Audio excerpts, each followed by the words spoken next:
That'll be just fine, also. Okay. I'm just trying to make this so next time it's.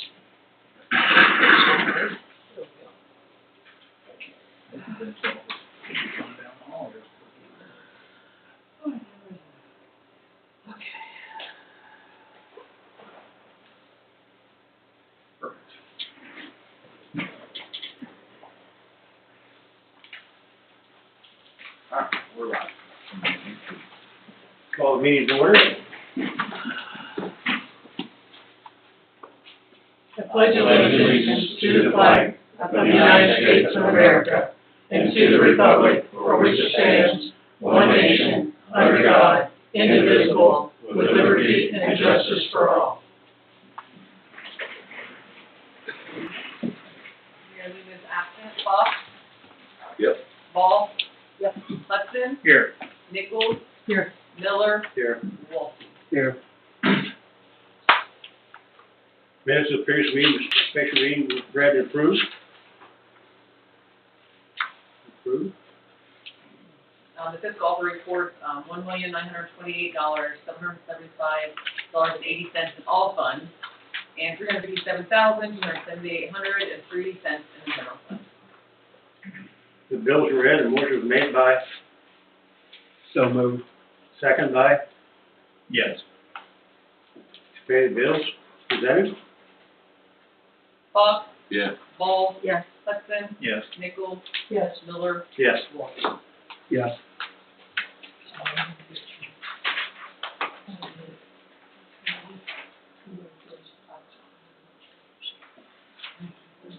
Yes, that's why I did it. Okay, thank you. I'm sorry, I had a correction on one. Did you have a correction, Lisa? Just on the minutes of a committee meeting that we'll talk about. Okay, later. okay. Okay, John? Oh. Well, I'm John Courtney with Courtney & Associates. I got Scott Wiggin here with me, my associate. You guys retained us earlier this year to do a review of your electric rates. And actually we met previously with the utility committee, some of the faces anyway. So we're here tonight to kind of present the results of that review. So hopefully you've all got a copy of the handout. Starting on slide 2, this just gives you kind of a breakdown of the scope of services for the review. We're going to start off talking about projected revenue requirements, and then take a look at your existing rates. And then from that, we'll make a recommendation on rate adjustments, and then obviously we're here to present the results. So we skip to page 4. So for the projected rate revenue requirement analysis, basically breaks into these 5 steps. First step is we're going to project energy sales, because that's going to drive, obviously your revenues, but also drive your, as you'll see later, your single largest cost, which is power supply costs. So, once we've done that, we then project those power supply requirements and costs. Third step then is to project revenues at current rates. As you all probably know, you have a power cost adjustment, so to adjust power supply costs. So obviously we need to predict those power costs first. Step 4 then is to project revenue requirements, or as I say, what it costs to operate and maintain the electric utility here in the village. And then the last step is determine if an overall revenue adjustment would be needed. So on slide 5, the energy sales, we took a look at historical sales data. We separated by customer class, and last time we did rate study for you, by the way, you only had really 2 classes. You only kept 2 classes, residential and commercial. You now kind of break that out into residential, commercial, and industrial and institutional. So it's a little bit more breakdown. So Residential, commercial, industrial, and institutional. Institutional, yeah, basically the school. So try to normalize the historical data, and then if we see a need to, we would project sales growth. But as you can see on the next slide, we're assuming 0 growth, because basically your sales this time are virtually identical to what they were last time we did the study. So, When was that? What is it, 7 years? It was 2016. 2016 was the last 16, yeah. ratings for the year. I guess that was on that. Yep. So on slide 7, you'll see the projected energy sales there broken down by rate class. Overall, you sell about 7.3 million kilowatt hours a year. Obviously, the majority of that is residential, 4.3 million. Commercial and industrial are about the same, a little over 900,000, and then the institutional is about 1.2 million. So on slide 8. Steve, are we allowed to ask questions? Oh, absolutely. Okay. Is there, I don't see it, I'm so. assuming there is, are there industry standards in terms of definitions for residential, commercial, industrial, and institutional? Yeah, Or were those created, were those more identified by us? well, there are somewhat rules. The Department of Energy, who you report to annually on your energy sales, basically does have a definition of what each of these are. And residential is pretty much what you would think, it's residential. Right. Commercial would be the smaller business accounts, things that are not, industrial in nature, So like the gas station, Those would be commercial accounts. Dollar General. Yeah. Are we residential or commercial, this building? Well, this building, I'm not sure it gets billed, does it? It does not get billed, but it is recorded. Yeah, yes, so you have a group that's not billed, billing Group called accounts. public, and you're under that public group. But they're not in here because they don't generate revenue. So those accounts don't get included in the projection. Thank you. I hope that answered the question. So, But you got commercial, industrial, I understand, institutional, you said this is school. the school, basically. Where do things like our churches and those kinds of things? They would probably fall in the commercial. I don't think any of them are industrial. I'll be honest, at this level, this study, we don't get into kind of that level of detail, but I would expect that they were going to be in the commercial rate. That's where they would be defined. Where are we putting them in? Because I know there's a difference. Commercial. Go put them in commercial. They wouldn't be considered institutions. No.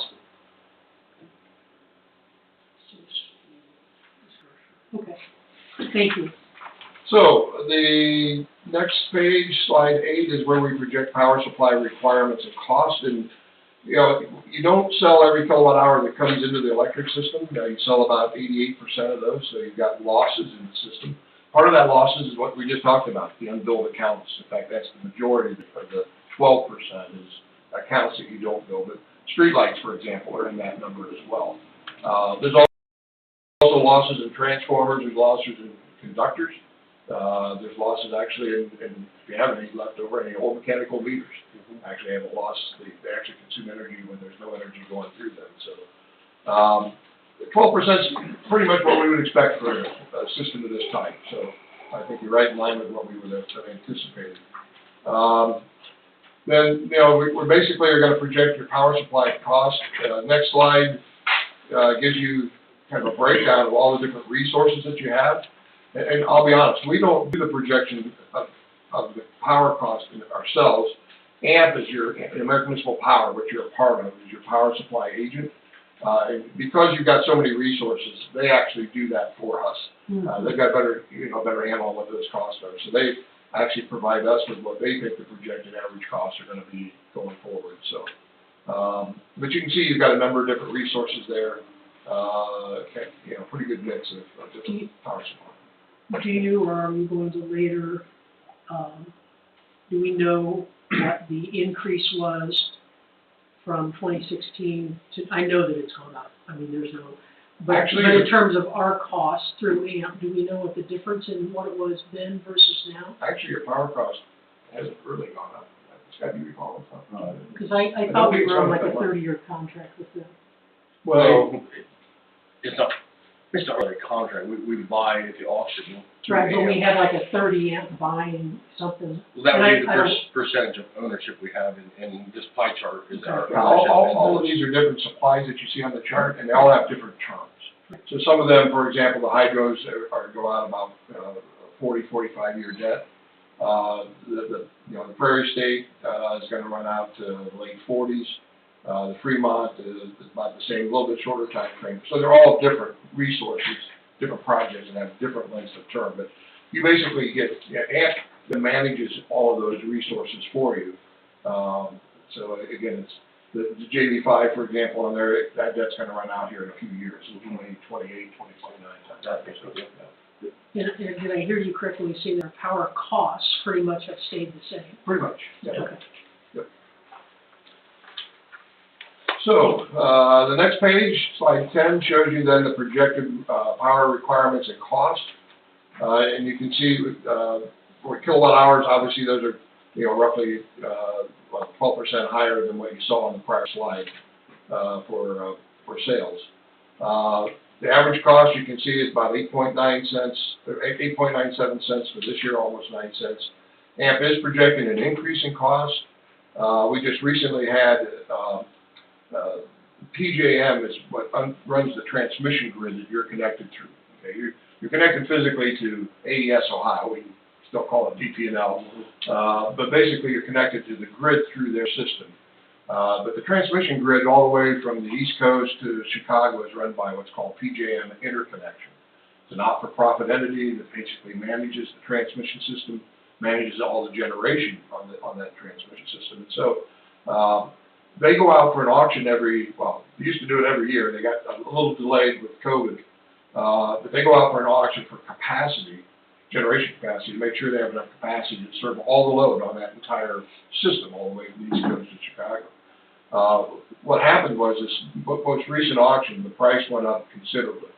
And so that's why you see the jump then in 05, an additional jump then in 06. That's the result of this auction that took place. You'll see those prices start on your bill that you get in July of next year, because for basically the planning year runs from June through May. So you'll see it on bills you'll see for July through June. So you get a part of that in 05, you get the rest of it in 06. And then it kind of flattens out after that. So. You mean 25 and 26? Yeah, 25, 05, 25, you're right. 25 and 26. So we're looking at about $100,000,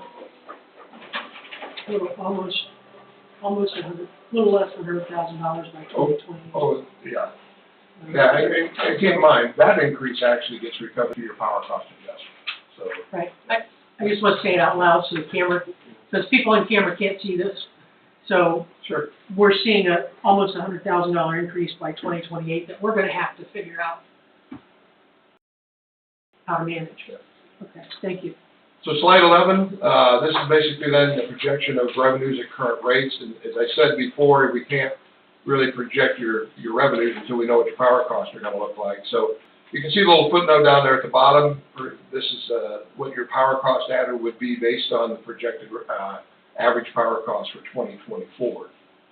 So 0.00079 is reflected in these average rates that you see for each rate class. So residential, based on the 2024 number, would be about 14.1 cents. Commercial, about 13.86. Industrial, 13.46, and institutional, 13.54.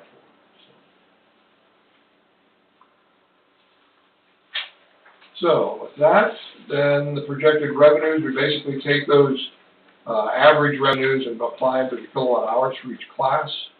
And you can see an overall, based at the 2024 average power cost, we're projecting total revenues of about $1,016,400 a year. So just under 14 cents a kilowatt hour.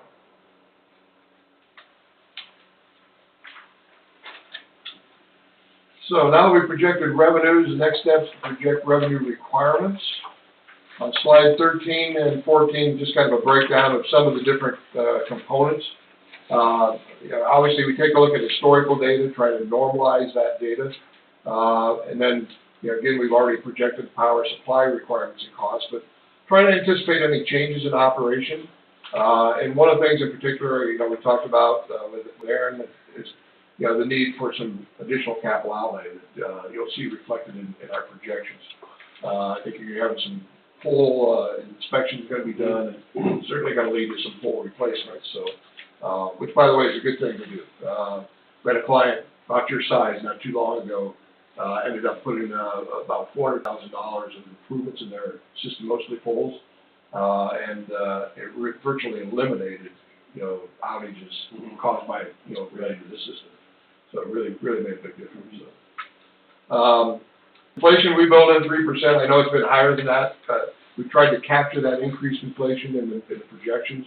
But then going forward, we think 3% is probably a reasonable assumption. Revenue requirements, again, on the next page. You got kilowatt hour tax. Basically, it's kind of mandated by the state of Ohio. And I mentioned the capital outlay, you'll see it's a little higher than what we've basically been spending historically, so. What does that mean? Capital outlay would be things like pole replacement, things that improve, or transformers or conductors that would be replaced. This is, yeah.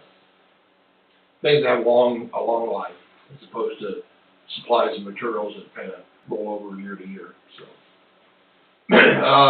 Then all those expenses get added up, and we subtract from that other income credits for miscellaneous charges, and you do have a little bit of miscellaneous income. So on slide 15, you'll kind of see the breakdown then of all these numbers. And I think maybe I didn't mention before, but you can see that your purchase power cost is by far your single largest cost. You know, I have a revenue requirement for this year of roughly $1,100,000. About $740,000 of that's purchase power, roughly 75%. So, but that's fairly typical, especially where you don't have a lot of industrial load here. I mean, you do have an industry, but it's not a significant piece of your sales. And then you see the breakdown of the other numbers there as well. I'm not sure if anybody's got any questions on those. Does and this may be a question for Aaron, on the capital outlay, 50, 51, 53, 54, 56, I know he even mentioned the pole replacement, and I thought pole replacement was going to be more than 50,000. It's a good start. And we've got to do an inventory, and that was going to be more than 50,000, so Yeah, so I think we would just do that in sections of town, and that captures that, because to get everything done all in one snapshot of the 4 years that this is talking about might not be feasible, but it's a good start to get that started. All right. Okay, so then the next step on slide 16 is to compare your revenues to the revenue requirement. And if we slide on to 17, actually, you'll see the comparison there. The first column being the revenue requirements, and then the second column being the revenue at current rates. And you'll see that those increase each year because of the increase in power cost. So, you know, because of your power cost adjustment, you recover that increase in power cost. So the differential really is what's being driven by non-power supply cost related items. And so we're showing a shortfall this year of about $82,000. That shortfall increases to about $123,000 by 2028, or roughly 11%. So the revenue adjustment amounts, the 82,000 is actually a negative. It's correct. That would be a shortfall. Those are showing positive there. That's right. John, that's if we stay where we're at now. That's the current rate. These figures. At the current rate. That revenue current rate, that's correct. So those should be in parentheses. Yeah, that would be the increase that you would need, the adjustment that you would need. So slide 18 then, our conclusions with regard to the review of the revenue requirement analysis. That, you know, again, power supply costs represent, like we said, nearly 70%. It's a little less by the time you get to 2028.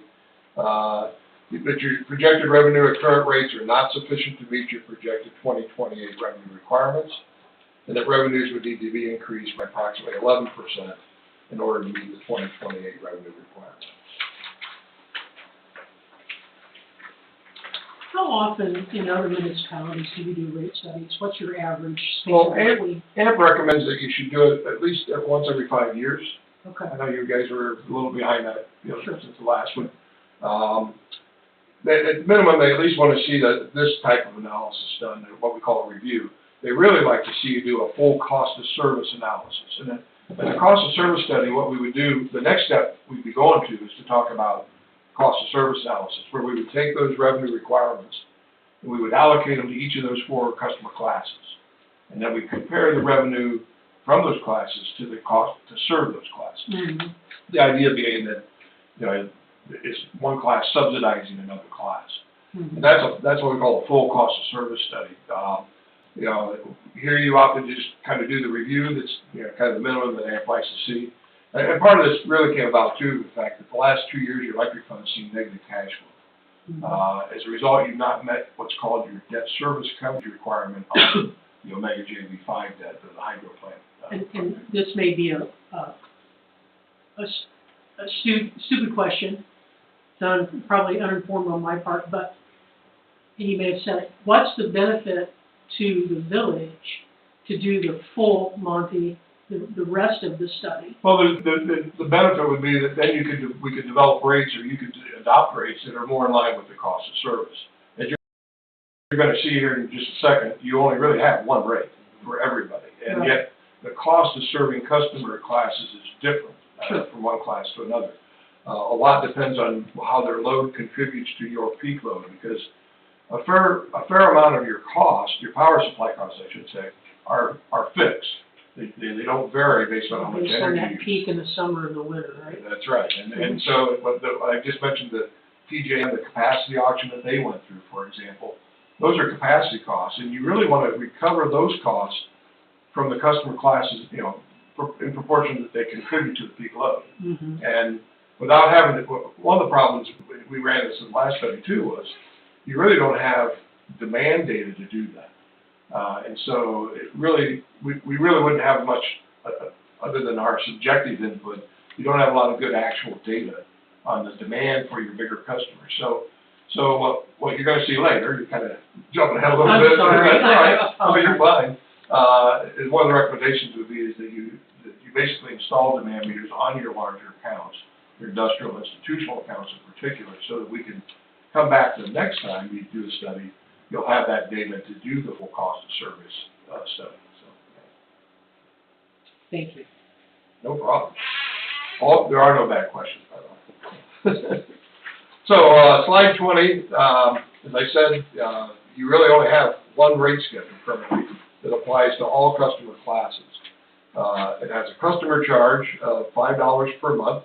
I think you may call the meter charge on the bill. Basically, it's a fixed charge. The customers pay regardless of usage, and then you have an energy charge of 13 cents per kilowatt hour. Again, that's the same for everybody. You have a power supply cost adjustment that fluctuates monthly based on actual power cost. Right now, it's actually been a little negative for a few months, I think. But overall, we're seeing it just being a slightly positive for the year. And then you have a kilowatt hour tax that's basically set by the state of Ohio. So those are the four components of your rate. Again, there's no demand charge that applies to any customer. And that's something that really, I think, the next time around you want to take a good look at. So just to give you an idea how the power cost adjustment works on slide 21, you basically, actually we do it for you now. You used to do it yourself, but we inherited that. By the way, we do a lot of them. So yeah. I think a lot of our clients find it's just easier to let us do it. Really? Yeah. So basically, we take the power supply cost, PSC, we take a running 3-month number of power supply costs, and we divide it by the running 3-month kilowatt hours that you buy, that come into the system. So that's that first set of the calculation. And then we back out from that, and so we're going to get a number, again, if you look at it, the average power cost about 9 cents, somewhere in that ballpark. Then we're going to subtract out the 8.9 cent base power cost that was reflected in the rates the last time you set them. So when you last set your rates, that's what the assumed average power cost was at that time, was 8.9. So we get a difference, and then we adjust that for losses. Now, you're currently using a 13% loss, even though your actual losses are now at about 12. That's something you can take a look at changing. I don't think it would make a significant difference. But again, that's the way the formula currently is set up. And the reason we add that 13% on is because we're doing this calculation based on kilowatt hours purchased, but we're only going to apply it to what you sell. And again, you sell less than you buy, so we have to increase the number to get that same dollar amount back. With the 13% loss calculation, which is higher than what we're actually using, we wouldn't want to lower that. You could lower it to 12% if you wanted to. But you would can be leave less it cost to the residents. It would reduce the adder, but it would actually, it would reduce the adder to the residents when it's positive. Mm-hmm. They'll actually get a bigger adder, leaving it where it is when it's negative. But it's just, that 1% on the number that we're talking about isn't going to make that big a difference, because you're talking about a number that's way less than a penny right now. Mm-hmm. And 1% of that's going to be pretty small. I just, not suggesting we change it, I just know one of the things that we talked about was with the new meters, that we would decrease our loss, hopefully. That would be capturing more accurately what we're actually using. And so we just want to be an accurate reflection of what we're doing. That makes sense. That's Yeah, not over or too far above. Yeah, I think our recommendation would be just leave it where it's at till the next study, and then you'll have more accurate data, and then hopefully some demand data at that time as well, and then see where your losses are then and make an adjustment. So, slide 22, our rate concerns, and I kind of shared a little bit of this, but one is that the monthly service charge, the $5 charge, is well below what we see with other utilities. And we've done cost of service study, full detailed cost of service studies for a number of communities your size, where we have the data to break out customer-related costs and demand-related costs separate from energy-related costs. And typically what we find is we can, we're seeing monthly service costs of service that are probably in the $20 to $30 range per month. We just did a comparison with the rural electric co-op for another client, and they're charging $44. I know a lot of the co-ops here in Ohio are actually charging over $50. Now, that's a fixed charge to the customer. So for a small customer, that means they're going to pay that regardless of what they use. So it's pretty hard to go from $5 to even $20 or $25, but we think you ought to at least start to move in the direction of trying to get that number closer to what we know your real costs are. Are there companies that base that service charge on kilowatts used? Well, customer charge by definition is just a monthly charge. It's a fixed charge. It's a fixed charge. Yeah. I don't know any other any electric utility that doesn't have some component of a customer charge. I just didn't know how they were coming up with the customer charge in other companies, and just based on what you're recommending. Yeah, no, you're typically going to find a fixed dollar amount. Again, yours happens to be $5. Most of what we see are probably north of $20, and in some cases as high as $50. On residential. For residential. For residential. Thank you. The other I already mentioned is the demand related costs. You don't have demand charge, so you're basically recovering those on an energy basis, which may not be fair, but that's the way you're doing it. So, but again, we think you can address that in the next study. So slide 23, our recommendations would be to increase your energy charge by $0.01 a kilowatt hour. That would be effective the first of this coming year, 2025. And then increase your customer charge by $2.50 per year for each year for the next 4 years. So you go from $5 to $7.50 to $10. Excuse me, from 5 to 7.50 to 10 to 12.50 to 15 over a 4-step period. So now the other thing we mentioned at the utility committee too was that we typically see, and the cost of service study would show that your customer costs for commercial and industrial customers and institutional are higher than they are for residential. Just by design. I mean, excuse me.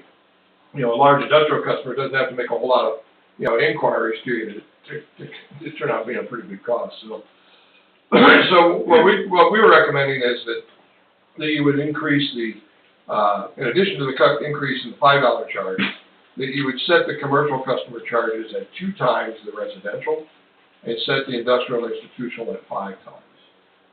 That would set in 2028, you'd be looking at a $30 customer charge for commercial, and you'd be looking at a $75 charge for industrial and institutional. But that's really more in line with what we typically see. That's your bottle of water. Oh, thank you. It's a lot of talking. Yeah. So we would say, normally large industrial customers, we would normally be looking at about $100 to $150 customer charge. So this would get you kind of moving that direction. You still have a little ways to go probably, but it'll get you closer to where you should be living. You look at your rate. It's very uncommon to have one rate for the whole building. Very uncommon. I mean, it may be in the water side. It's fairly common. And on the electric side, that is very uncommon. And again, I'm not sure if it's a question for you or a question for Aaron. Well, I remember us talking about demand metering, and, do we have a recommendation about which classes, and are we gonna look at purchasing demand meters So next year? the meters we have coming, actually were delivered today, they have the option to turn on and off the kilowatt, or the demand Okay, on them. So it's just a phone call to the meter company to have them turn those on. So in my opinion, when we start putting those mainly they're gonna be three-phase meters for the majority of it. We'll go ahead and have that, as they're put in, those demands will be on, and that gives us Gives us 4 to the- 5 years of data. It won't be charged, but we'll have that data next time we do this study, that we can look at it, as John spoke, to see once how we may or may not want to charge different on the different okay. sections. And so that kind of gets right to the last bullet on that, slide 23.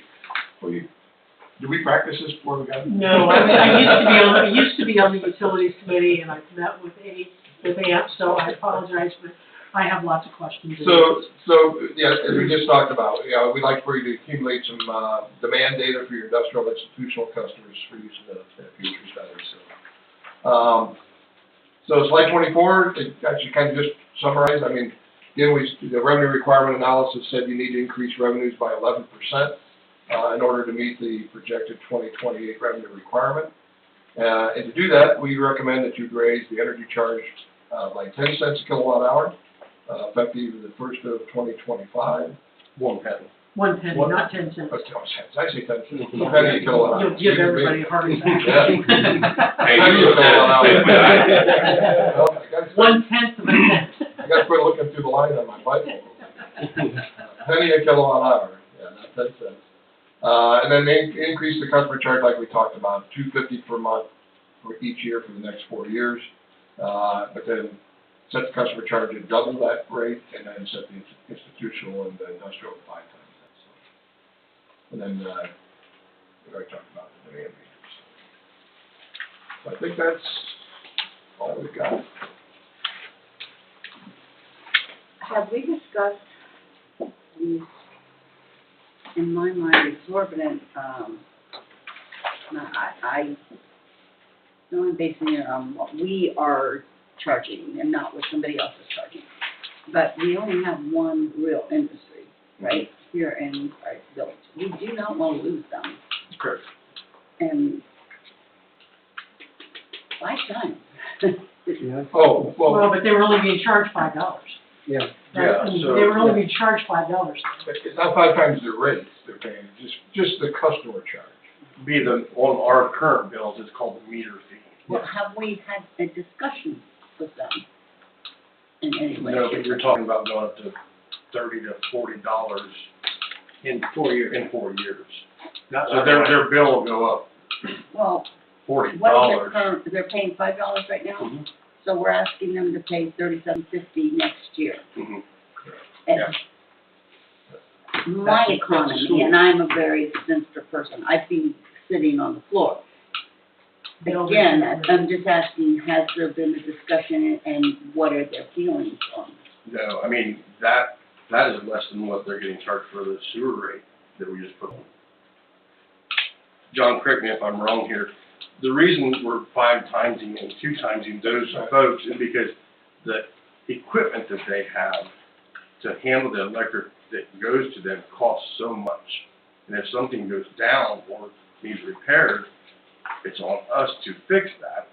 And you take that monthly charge and it goes into the fund, so if and when that rainy day happens, you're able to afford those things. Is that fair? How many customers we have three-phase here? I think there's about 27. Okay, that should, a lot of this could apply to people who use three-phase. Correct. Yeah, I think that's, Yeah. I believe you'll capture. All those that are in those areas are going to be the 3-phase meters. So, yeah, so we're gonna capture all the, and the meters have to be different too, right? Oh, yeah. And meters are much more expensive Yep. than the residential meters, because the 3-phase meters. There's a price difference to say how much it is or isn't. I don't Right. have those numbers in I front of just me. remember us talking about it, and you said it was, Yeah. Did we discuss something along those lines in our committee meeting about going back to the customer as far as if they wanted to install their own meter? or am I wrong in thinking that? Well, I wouldn't, That would be on the sewer side. Okay, Yep. yeah, I wouldn't recommend, no. first, I wouldn't recommend letting your electric No, I customers put understand. no meter in. Yeah. Trying to express my- Secondly, the cost isn't all just related to a meter. I understand. There's service lines, there's transformers, it's a piece of it, but it's not the justification of the higher charge. I just wanted to clarify that, because like I said, we talked several things, obviously, utilities. So- Yeah, that would be the irrigation side. Gotcha. On the. Now, is there a, Yes, Some I'm talking res- about it, school. Do their well? Yeah. Yeah. now, is there some residential customers that considered, some three-phase, but being considered residential? I know one. There's one house, it's an apartment complex that is three-phase, but that wouldn't be considered in those categories. So not every three-phase meter is going to be outside of the residential. The apartment complex here in the corner is three-phase, there's 3 meters in that. But in order to have three-phase, you normally powering something that's high current. You won't have three-phase. Well, that'd be something that we could tweak the language that instead of, you could put in there as well, anybody with the three-phase meter would get charged X Okay, if it's a 2 times. I think that's what. So you got 3 meters on the account, so you're gonna get 3 customers, it's all residential. It's all So residential. you're gonna get 3 customer charges. Correct. So, Yeah, so your 3 customer charges might equal up to Yeah. the one. yeah. Actually, it'd be more, commercial would be 2 times. Yeah. It would be considered commercial. Mhm. I thought we had a resident west of town that had three-phase put in, How far west?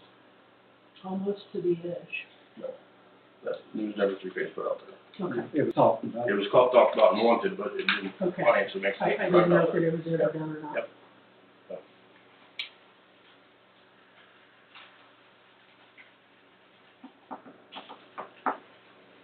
Anybody else have any further questions? John?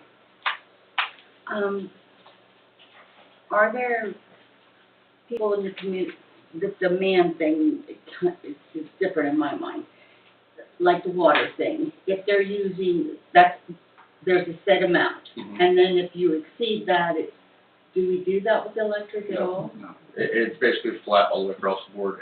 Currently, everybody pays the same amount. And so, again, correct me if I'm wrong, the industry, just say the factory for instance, if their demand is this much higher, there would be an adder to that moving forward on the next rate study, just say. Yeah, well, actually, you would most likely have a demand charge, and you may end up actually lowering the energy charge to the industrial class, possibly, depending on what the cost of service is. But, I think to answer your question, in electric, you don't have any allowed usage in the meter charge. There's no minimum charge, or minimum usage. Okay. Mhm. I just thought maybe You get that billed we for every could catch kilowatt. people on that one. Yeah, you get billed for every kilowatt hour you use, regardless of, you don't get like the first so many in the customer charge, so. Only make it a lot more complicated for billing anyway. And we don't recommend in electric having that. We do have plenty doing water and wastewater, but Sure. we don't typically, have that in electric. We don't typically recommend. So when you're talking about demand, like I was thinking about, I guess I'm confusing 2 things because there's a peak demand that they measure twice a year, right? Right, well, for transmission. For transmission purposes. In this demand situation, we're talking about higher demand times for that individual industry or commercial, That customer for that the month. customer, for We do it that on a month. monthly basis. Okay. Yeah, and so we're looking at what their peak load is for the month. Typically, it's a 15-minute, what we call 15-minute integrated demand, Mm-hmm. or you could do a 30. But basically, so we have to have some time period that we're gonna measure his usage, and then convert it to a 60-minute demand, the equivalent of a 60-minute demand. And so that meter is gonna record those intervals, and then it's gonna tell you at the end of the month what was the highest interval for the month. So if his highest demand is just to say 100 kW of demand, then he would be billed for that demand based on whatever the demand rate would end up being, next study. So now, when we do the cost allocation though, in particular, we look at the seasonal demands Mhm. for purposes allocating those transmission capacity loads. Yeah. That's- I mean, you have other demand-related costs as well, Okay. you know, that are inherent in the system. But those, we look at spreading those out and recover them over 12 months. Okay. But in the case of the 1 CPs and the 5 CPs, like you talked about, the summer and winter peaks, those we're gonna look at, you know, what those loads contribute at those times. Ideally, if you can get recorded data, that would even be better for you, where we would know what those customers' loads were during those peak hours on the transmission. Because I think, and I may be confusing things, but I know there's rationale why Honda does shut down when they do, Absolutely. because they're given kind of an incentive to do that because it Absolutely. decreases that municipality's peak during the times they're calculating the cost, thus reducing the overall cost for the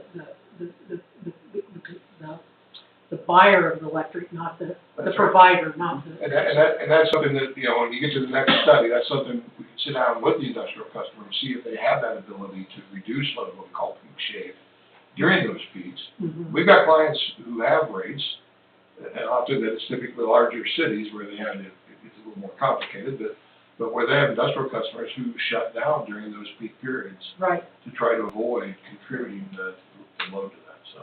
You're talking like the hottest days of summer. Hottest days of summer. And typically, coldest yeah. days of the winter, the Cold, major and ones. unfortunately, well, in your case, on Dayton, well, on AES Ohio, they typically peak in both their transmission and the capacity peak is gonna be in the summer.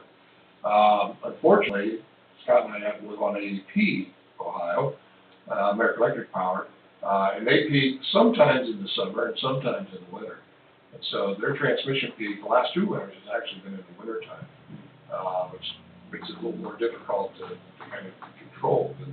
But, you know, Wapco, for example, which is, you know, a municipal electric system, on an AEP system. And so they have, you know, sometimes they end up getting hit with a winter peak, for transmission. Capacity will almost always be in the summer. And hopefully PJM, that I talked about, doesn't go to seasonal peaks like their sister called MISO to the west of us. They went to seasonal peaks, and so now we have 4 seasons, a peak each season, yeah. It got nuts. And then, So, yeah. yeah.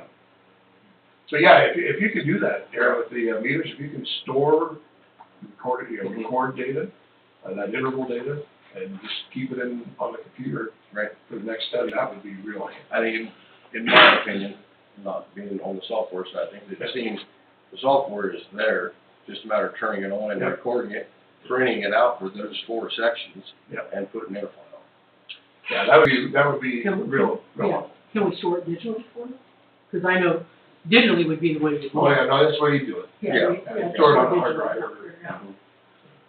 Or electronic hard drive. One thing earlier on, you guys shared with Sarah and I on a phone conference, the average usage for residents in town, was that 600 kilowatts or 900?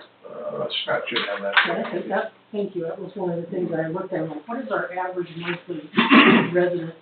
You're right at 900. 900 kilowatts? the It average. was 909 and But we don't have it broken out, so that includes, we only have one category, right? We're only, No, that's residential. No, that's that's strictly residential. Okay. That's strictly You broke out. the rate is the same, but it is broken out by residential and commercial. Okay. So on a 900 kilowatt usage, short of the meter fee that we have now, they're looking at $9 a month. Yeah, $9 on a penny, yeah, a penny a kilowatt hour, not 10 cents. Yeah, they'd be looking at $9 for that, and then the $250 each year for the customer. So 900, Is the average usage all the 900, yeah, residential. that's, I just want to make sure I was getting the right number. Mhm. So you're looking at about $9. $9. $9 a month. Plus, well, $9 plus the Without the $250. meter fee. So actually it'll be $11.50, $10.50. Well, No, $11.50, $2.50. So $11.50 a month increase on residential bills. For this year. for this coming year, and then $2.50 a month. More The the next next year year. thereafter. 10 cents would be, just gonna keep going up. Then go up another 14% here. Just 250. And that's, Something there would be a 15, need. 20. You're a little thing there, do you have any, how many residential accounts we actually have? You've got all of them. I know he's got the numbers, I see he has the spreadsheet, it's just a matter of Last year you billed 4,764 bills. Divide that by 12. 47.6. Oh, so, yeah, that's, how many residential? No, that's right. Oh, that was residential. 4,764. 47.60. Thank you.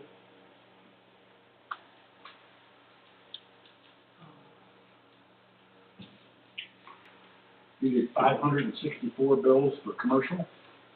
564 for There's 12 for industrial. Got one commercial, which industrial. gets one industry.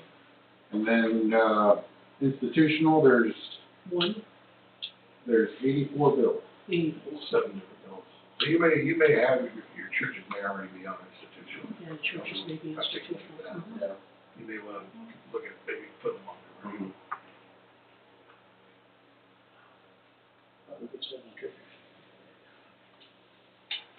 Yeah, Well, the school I know, because I Yeah, remember more looking than at the detailed data that Yeah. has more than one account. Okay. Yeah, they've got 4 or 5 meters, and you've got the, learning center out here, oh, yeah. it is considered that, and. You may not have churches on there. But the churches, in my mind, are a learning place, they're not a money-making business Still, like it's a still, commercial. but it's like, it's about supplying them, it's not about what they do. It's about the supply. They're still Am I considered correct? institutions. What difference does it make?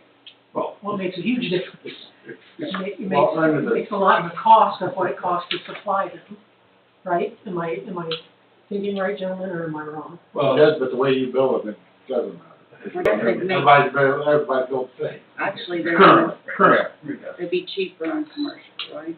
it would be, if they're on commercial, if they're on institution, that's why I said you may want to look at. If you have a church on on institutional, I would consider moving it. Right, well, I see why you're saying that. And that's something that probably hasn't been looked at in a long time anyhow. I don't know when that went on in the categories. I don't either. I don't know how they figured out who the 7 on institutional was. Well, we only have Industrial. two churches. Yeah. When we do the full cost of service study, we get kind of into the weeds a little more, and we start looking more detail who the customers are. Because we want to see what type of usage they have, you know, what it's being used for. So, so we get a little deeper into that detail, but for this type of a study, we don't kind of drill down into that level of data. Well, I'm sure seeing the difference here, they would really, appreciate the change.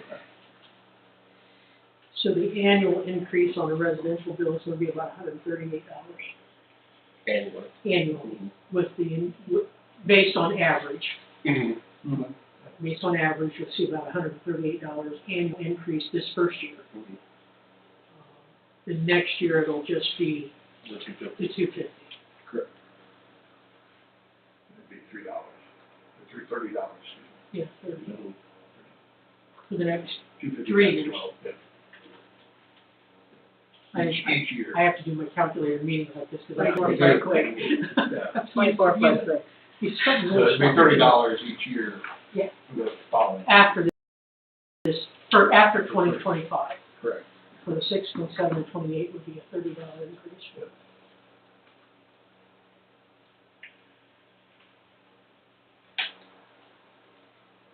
Anybody else have any further questions for John? Or Scott. Scott? Well, yeah, sorry about that, Scott. Not a problem. That's why I bring it. I would just say, gentlemen, thank you for being patient with my questions. Oh, I no appreciate the knowledge. Well, good question. Well, then we have people like you doing this for us. Yeah, That's what we do. I know, Yeah. appreciate it, Yeah. really do. Do compliments get us a discount? So we Wait, can lay on right, a few yeah. more. All right, well, we'll get out of your way, and let you get through the rest of Yeah, your you meeting. guys can leave if you want to. Pardon? Said you guys can go and leave if you want to. I think we will. Thank Not a you. problem. Safe travels. Thank you Well, very thank you, much. appreciate the Thanks time. for the lot. The only thing I can say, gentlemen, is please watch out for deer. Oh, don't say that. No, I'm serious. I know, I've because had 7 Thank you, different, Scott. I saw 6 on the road, and 3 of my relatives did, and it wasn't those 6. So last time I had a council, thank you very much. last time I had a council member say that, I had a deer hit me. Please, watch for eyes. Keep lights on, watch for eyes. Oh, we will. Side of the road. We will, thank you. Thanks for coming, John. Yep. Bye.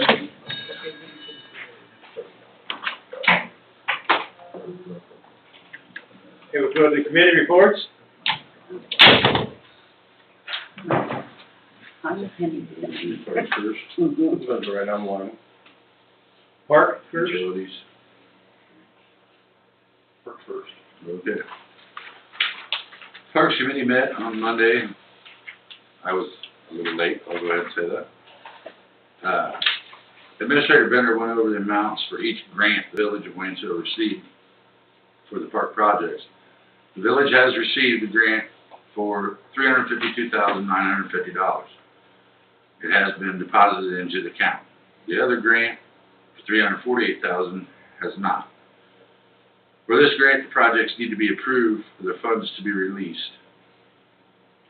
The committee mentioned doing the playground equipment with the grant that needs approval and bidding. The committee also discussed investing $300,000 of the grant money for 6 months at 4.75% interest. The winter months will halt most of the park projects anyway, and if the village invests the money, we'll open back up when the weather begins to be nice.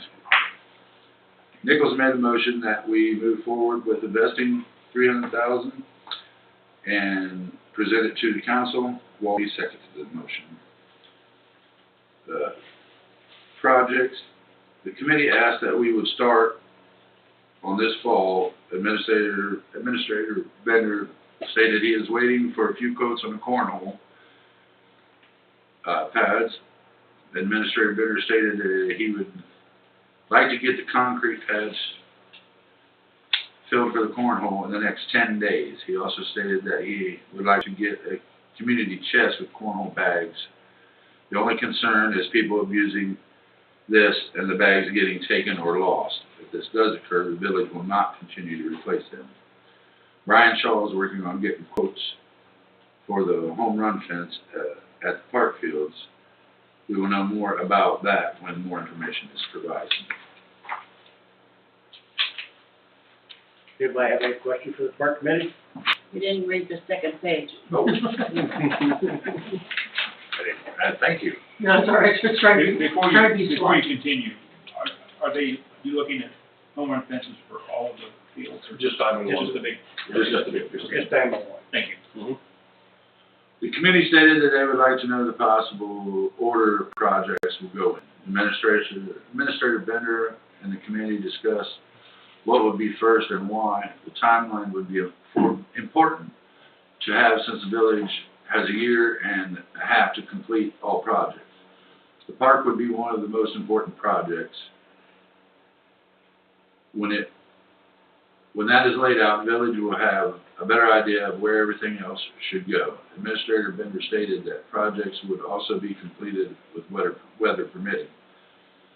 The committee discussed the walking path and renaming it. Committee member Nichols stated how she would like to see the benches with our logo and plaques on the benches put along the trail. The committee would like to solidify a plan to ensure we get everything completed in a timely manner.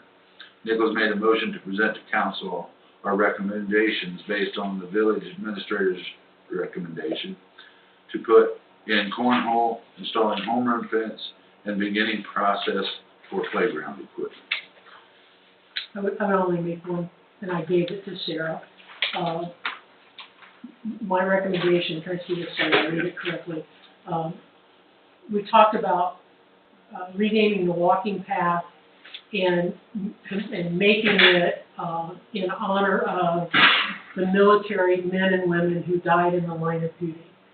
Setting up plaques to represent each of the wars or conflicts that would be represented, and having a bench beside that plaque as a resting place as people walk around, and then renaming the path, just maybe putting that out to, I know when We talked, some other people and I talked, we talked about maybe putting it out to the senior class to come, saying this is what we want to do in honoring the military, and have them try to come up with a name for the walking path that would demonstrate that dedication of those men and women.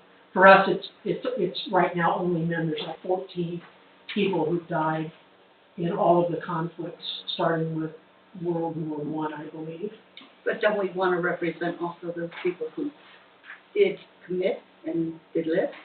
Well, we do. We have the brick wall in the front. It would tie the brick wall in the front and the walking path together I am all Yeah. and represent the whole park that way. all for it. And that project would not come out of grant monies. And what's the time frame on that? That's an idea that we'll have to try to generate funds for within the community. On the We have to renaming. set the committee. The renaming? The walking path and all of that would have to come Okay. from a different committee. That was just a discussion that we had. Okay. And On what a committee personal was it? level, Yes. I think we should, honor the people that provide our men and women that serve in the military, which are our blue and gold star mothers. Yes. I think that would be appropriate somewhere in the park, And it could be part of this hall. for without them, there would be no Right. veterans at all. And it could be part of this. You know, I don't know.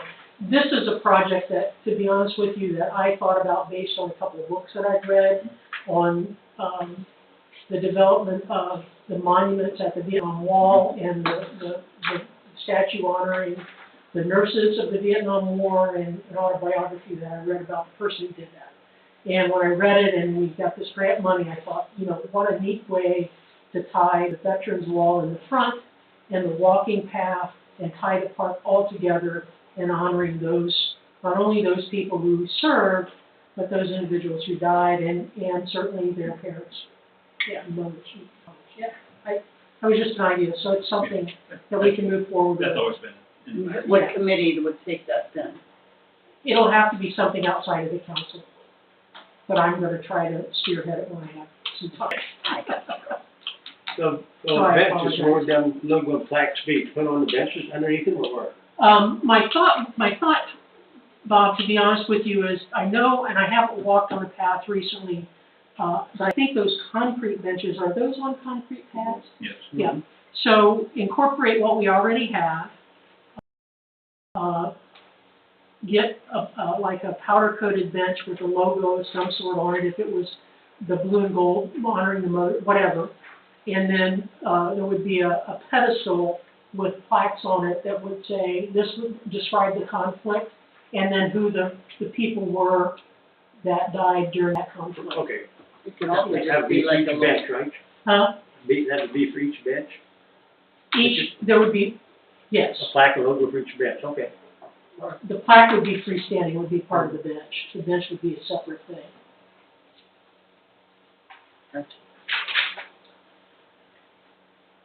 Thank you for being patient.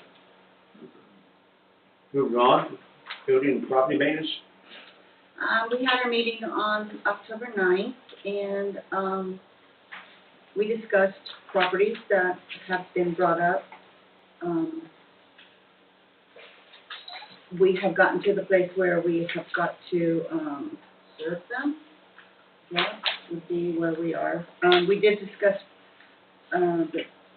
the village having money to be able to further our ability to take care of this. And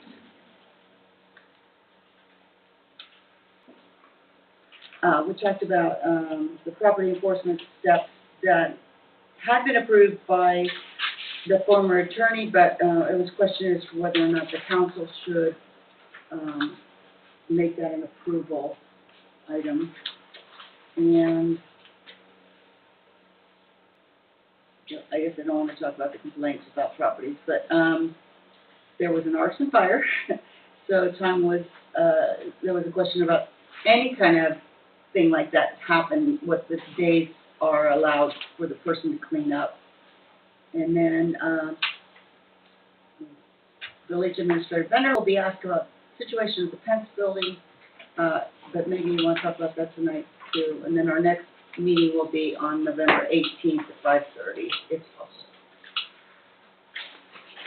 I have a question about this committee. Yes. In listening to the Lima News, they talk about a land bank where they go in and demolish negligent properties. Is something like that available in all Waynes County? I know we're not to that point for any of these properties, but if that I came to that. I don't think so. Nathan, you might be able to speak to that better than us. I'll defer to Aaron on that. I'll defer to Nathan. I believe the answer's no. There is a way to start a land bank. We did talk to the solicitor about it.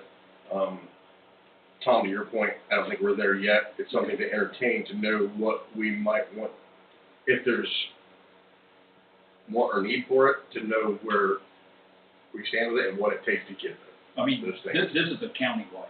It's not, Mhm. it's not Lima restricted, because I talked to a gentleman in Westminster where my mother-in-law Mhm. formerly resided.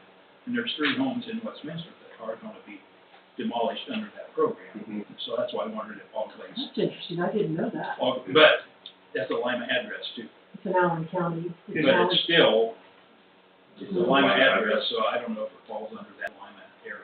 But I just wondered if Yeah. all Lakes County had that. So as far as all Waynes County, what I know they have, the last 2 years, if not 3, they've had, blighted property grants that the homeowner could apply for it. There's a schedule of things they have to do to apply for it, and then if they get awarded it, it's just, I think 75-25. The county would pick up 75% of it, the homeowner would pick up 25% of it. The hiccup there is the homeowner has to be okay with doing it, number Right. one, and number two, they have to have funds available to pay their 25%. Sure.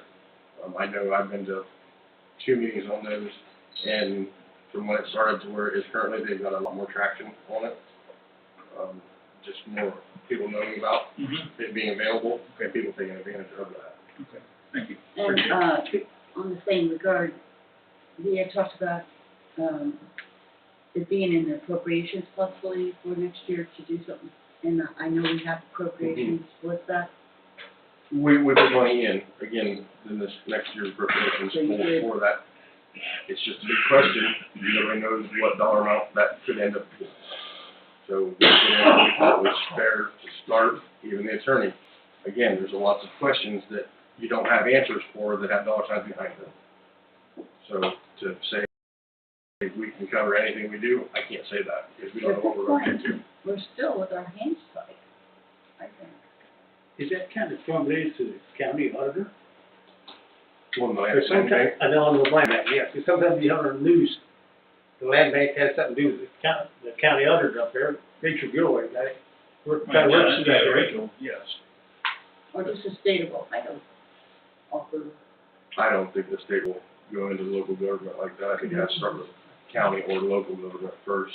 Again, as we progress through there and see what our options may or may not be, again, it's a question to have to the solicitor of where do we start, what are the starting processes, Right. and what are our options. Sure. And so I would go to our PEA and ask, He's on the- what is our suggestion? Yes, I remember that, yeah. I think we have to be careful we're not talking and the camera can hear us first off.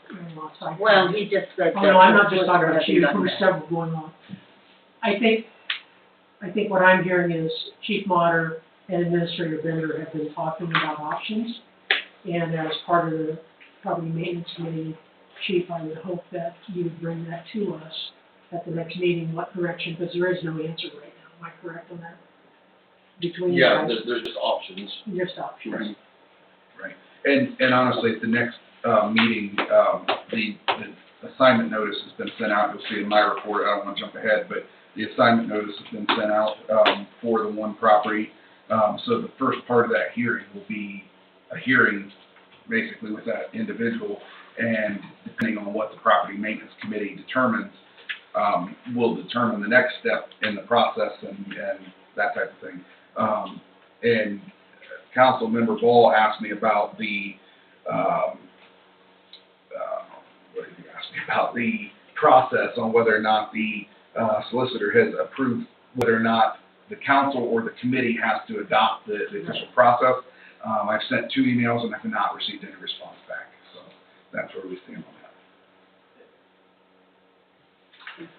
Yes, I think you guys understand what he's saying, the due process that we have in place, the attorney has said it's on. The question was raised, the due process is in place, the property maintenance committee is using that due process. However, that due process never been brought to council, approved by council. So the And so the question that we're posing to the solicitor is, does that final step need to happen? Does this council need to formally adopt and approve that due process that's being used, especially if we move forward and see somebody's property for demolition? So,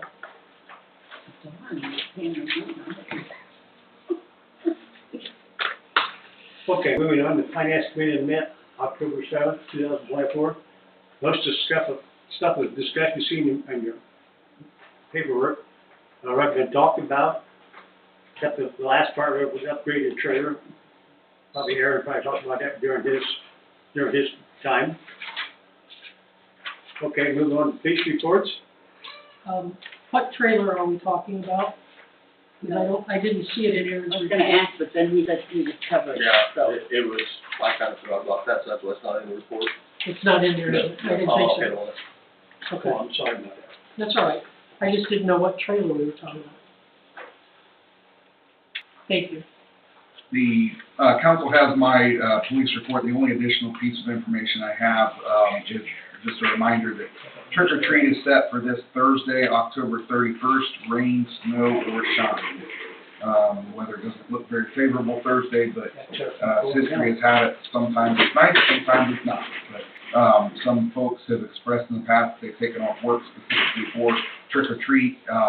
So rather than to confuse the matter and change the date and all that kind of stuff, the only way it potentially could get delayed or canceled, and I'm not speaking on behalf of the mayor, but certainly I would consult with him, is if it looks like there would be tornadic activity. We don't want, we definitely don't want the good little witches and bad little witches flying around town in a tornado. So as of right now, there is a chance of rain, but it will proceed accordingly unless there's extreme severe weather. Is that the first or second of the month? No, Thursday, October 31st. Next Thursday. This coming Thursday. Coming Thursday. Yeah. Times again, Nathan? 6 to 7:30 p.m. Thank you.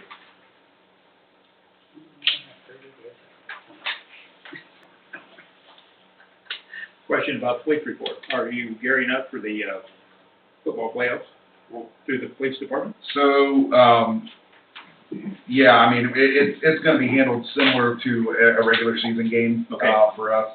There really isn't anything extra that we do in the past when we've hosted the games. The school has one officer working it, and that's what we'll have for this Okay. this Friday night too. All right, thank you. Yep. There'll be need for additional patrol around the village. I don't know, I guess the other question, do we anticipate a large amount of influx of people? We don't. Okay. Honestly, the team they're playing is coming from quite a distance away, and they're fairly equally matched teams, so we expect the crowd to be a normal home game type crowd.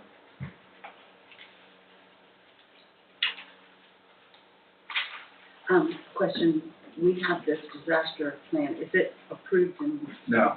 No, as you'll see in my report, the disaster management plan was brought before the committee. It was slated to be reviewed at the September meeting. However, there was not an official meeting due to lack of members present.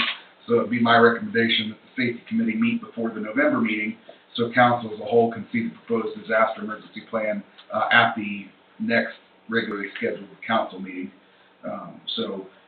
Those members that were not present at the September meeting now have that in their packets to review, and then the safety committee would need to set a date to meet before the next council meeting to discuss that.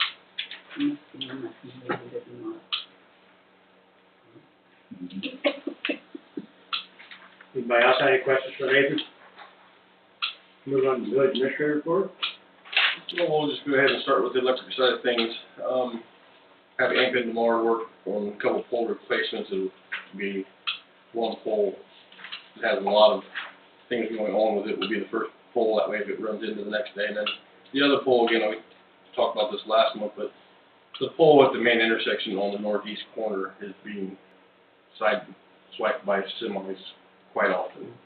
And I'm afraid it's not our pole, but we have equipment on that pole, which is the traffic lights. So it might be a little progressive about it, put a pole behind it, and then get all of our equipment off that pole, so if and when it does get hit, it's just communications on there, our traffic light doesn't go crashing down to the ground and need all replaced. So those are the two poles that'll be replaced. We did receive 4 skids of meters. Looks like it's all the single phase meters, but that's kind of what we thought might happen, but that is almost about 85% of the meters, so that's a good thing. We'll have EJP come back in with their folks on the software. Remind us, we went over the electric meters, the first 4 that we got, and put those in, but we've been in water meter mode, so just transfer back over to electric, have them fellows come in, and then we can go over with the software portion of it and what needs to be done on that transfer there. So we'll get those started probably in the next 10 days, 2 weeks or so, depending on when EJP fellows can get in here and show us remind us how to do those things. I did have an email from AMP regarding the transmission line upgrade. It looks like they've moved it. Originally it was 27 is when they wanted to have this all done. They didn't say why, but they moved it to 2029, 2030. But they did say that they are still offering us the 12 kV that we currently have, and that the old transmission line, or the current transmission line we have, they may not dispose of that, but they may use that as a secondary source of 12 kV for us. So we may be fed 2 different ways. That's the talks right now. Great. But it was good that finally, it's been over a year since we've heard anything from them. I know it's a slow process, so I just wanted to make sure if there's any questions on that. I know there's been a couple questions if we've heard anything, but that's the latest and greatest on that. So we're not gonna upgrade to a higher, Correct. And we knew that with the last meeting. They offered us the 12 kV, so we didn't need the transformers coming from Versailles.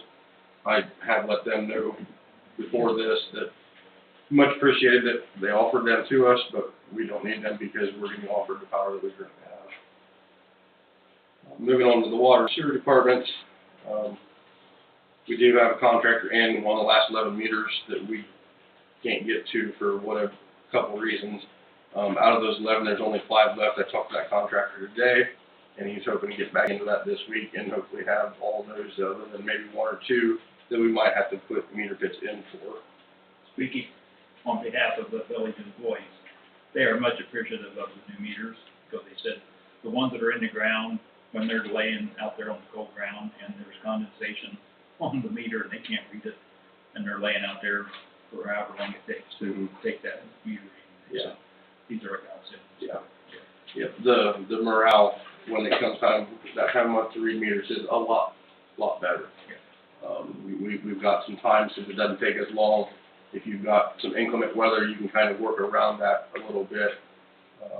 There'll still be some meters that will have to be either emailed in, like the school, or hand read because they're bigger meters. But that's something that we look at, possibly looking into next year, because those bigger meters are more expensive. Vern hit most of the stuff on the park. Still getting some quotes in for the concrete pads. So the goal is, if everybody kind of thinks about the park where the shelter house and the gazebo are, there's actually paint on the ground out there if you want to go out and look. We're going to place the concrete cornhole boards in that area. So that there's that big tree there, and then they have both open shelters that can be used as shade for folks and whatnot. There will be three different concrete cornhole sets, so there'll be 6 boards out there. So if somebody would want to have a tournament or a big family gathering, there's multiple, you're not just waiting on one person, but there will be a pad all the way around the concrete cornhole boards themselves. So if there had been inclement weather earlier, you're not standing on wet ground or in mud. I did look at a couple of different places that have these. One place did have concrete, the other place didn't. It was just set on sod, and on each side of the board it was down to dirt. So if you throw bags and it's wet, you got dirty bags, and then you got mud on the boards and things like that. So it made more sense just to pour concrete all the way around them and have enough room in between boards so two people could throw at the same time, things like that. So the things are not concrete themselves, there's a board. Well, the concrete boards, everything is concrete. So there'll be a Okay. concrete pad and then the precast concrete. I see what you're saying. Yep. A question, you said if there was a big thing, they could have them all, but, if they're renting the gazebo or Mhm. whatever, what if there are other people in the park that want to use one, but they've got them dominated? Some of the idea of having more than one set of boards. There's 3 sets of boards. The amount of times that it gets used, the shelter houses get rented, they're not very large groups and it's only for a couple hours. So Okay. I would think that if I had it rented and wanted to use all 3 and somebody else wanted to come up and play, I'd have them join us playing, or we'd move over just like at bowling and let them have a lane or have a Okay, board. so you think it'll work? Yeah. I have to harken back to the good old days when there were actually horseshoe pits in the park. Yeah. That was my time as a kid, Mhm. so yeah, now we're going for them. I think it's pretty, Yeah. Progress. yeah. Aaron, we had talked about it at the committee meeting, and I know you've obviously been extremely busy. The Access Engineering was gonna come up with a plan. Mhm. Once we get that, can we get a copy to post outside here like we did that, Mhm. for East Wapakoneta, so that if residents come in and wanna see, they can Mhm. see the overall project? Yep. And they know kind of what we're doing and when we're doing it? Yeah, I met with Greg since then and then reiterated to him that we kind of wanted to do something like that. And he didn't have a map, so he wanted to bring a map back and kind of put those things in those positions. Make sure Won't be it's to where we- scale, Yeah. but it'll kind of give an idea of what's there. And I think, again, whether it's just a plywood board out the park and have one laminated out Mhm. there so folks can see out there, Yeah. but no doubt have one in here. I mean, people are excited. It's wonderful to have gotten this amount of money to improve our park. And I think the more we can let the residents know how we're progressing and proceeding, the better. I mean, it's wonderful. Mhm. It's wonderful. So goal is to have at minimum the concrete pad board yet this fall, and then I've got quotes on the board, the precast boards themselves. Get those in, that's something that we can do in the winter, set those on there, and then make a community chest, if you will, of the bags that are there, so people don't have to bring their own. We'll just kind of have to see how it goes. If it gets out of hand and we lose all the bags right away, we'll have to cross that bridge and decide what we want to do at that point. I think Kind of what it's also should go to the basis side, they come in and box Yeah. a lot of Yeah. them by each diamond. Yeah. Yeah, this box here would just be, there's, 3 Yeah, sets of wouldn't bags be- in there, yeah, and if yeah. anybody wants to use it, can use them, and if they put them back, the guys will be mowing and stuff out there, if we see them, we'll grab them, put them in. They're not actually, it's plastic resin inside of the bags, so if they get wet, they're not going to sprout corn. And we're not gonna get anything either. Yeah, Yeah, Yeah. mice. No doubt. Now, how many bids we put a little get? sign on it, please I've got return, 3. or whatever, for people who don't care. And then, so moving forward, the next thing would be, hopefully, I met with, a contractor that Brian, through the ball association, called, and met with him out at the park to get a quote for the home run fence for Diamond One. That would be enclosing the whole diamond with access, a manned gate by the concession area, so they can carry bases in and out of there, and then a 10-foot gate at each corner to get equipment in. So that company, if they would be the ones that would be picked, they said February to March, April, just depending on the weather, would be when they normally put fence in. And they've said that project would be about a 2-day project. So we need I'm sorry, 2 days. 2 days. Yep. Okay. Just in time for baseball season. Yeah. Yeah, Yeah. great. Yeah. Kids will love that. Yeah. You might have mentioned, and not missed that, this grant funding for the lead water line. What are we talking about? What water line? The lead lines, Oh, okay. That's right. Okay. So the EPA has come out and they have said that by, I believe it's 2027, that all lead lines have to be taken out. Wyman is currently working on it. I've talked to both contractors that are up there, they got a big grant slash money that they have. So the current rule is if we have a water leak and it is a lead line, we have to go all the way back to the main and replace it to the curb box. We have to run across that. We do have some lead lines in town, but we don't know how many. We can kind of section the town kind of by eras and know that, you know, north of town, obviously it's going to be copper or plastic. But you get into this section of town, you know, when we replaced the line at your place, it was copper. But at one time it was lead because they pulled a copper line through the lead line when the lead line went bad. So, No need to dig if you do that. yeah, so there Good is, idea, though. until you have a hole here and at least Yeah. over here, Yeah. you don't know where it's That'd coming be my from. problem, exactly. Yeah, so there is some grant funding out there. Craig and I talked about it when we were going over some preliminary stuff for East Walpole Street. He was going to have their grant person look into it and see what's available, that maybe, potentially, we could get some of that grant money included in East Walpole Street to take care of some of that stuff as we're going down East Walpole. Okay. Because East Walpole, from Pearl to the stoplight, there is no water main. We will continue the 12-inch that is on West Walpole all the way down, do very similar like we did on West Walpole, and have those lines out to those houses off the main line, so they're not fed off of the alleys. The alleys have the old concrete transite line. Most generally, from what we've found, those lines are going to be lead. Don't you have to have an idea how many to get a grant? You just apply for just a specific grant? Percentage. Okay. What was the EPA's ruling, by what year? 27. 2027? How in the As- world is, Thank how in the world are you gonna know that you completed that by 27? I mean, if you Well, don't that- know what's As out the there, operator record, I have to tell them that. then So, how one do of you the things, figure it one out? of the things that we would do with this grant money, or if we don't get grant money, that we'll have to do is hire somebody that has a hydrovac truck. And we'll have to go down to every curb box on both sides and pothole down with a great big suction and water, and pothole down, making a hole about this big on each side of that curb box and verify what it is. Now, if you know that there are some, and we don't, it's not on maps, you know, the service lines aren't, material isn't on there. There's a spreadsheet that I've worked on, it went in October, earlier October. There is a spreadsheet, you have to swipe a computer screen that big 4 times to see all the information that they want on there. They want to know the age of the line, they want to know what it is, when it was installed.